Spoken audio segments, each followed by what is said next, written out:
Corona سے متعلق تحقیق میں انتہائی اہم نتائج کے قریب پہنچنے والے چینی پروفیسر امریکہ میں قتل۔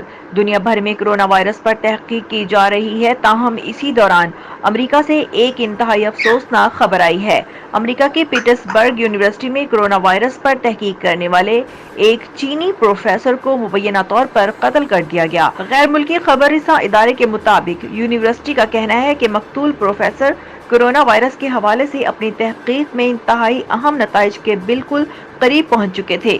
پولیس کا کہنا ہے کہ اسسٹنٹ پروفیسر بنگلو اپنے گھر میں مردہ حالت میں پائے گئے اور ان کے سر اور گلے میں گولیوں کے نشانات پائے گئے۔ کورونا وائرس کے معاملے پر امریکہ سے جنگ ہو سکتی ہے، چینی صدر کو رپورٹ پیش۔ پولیس کا مزید کہنا تھا کہ پروفیسر لو کے گھر کے قریب ایک کار میں ایک اور شخص مردہ حالت میں ملا ہے اور مبینہ طور پر اسی شخص نے پروفیسر لو کو ان کے گھر میں قتل کرنے کے بعد اپنی کار میں خودکشی کر لی۔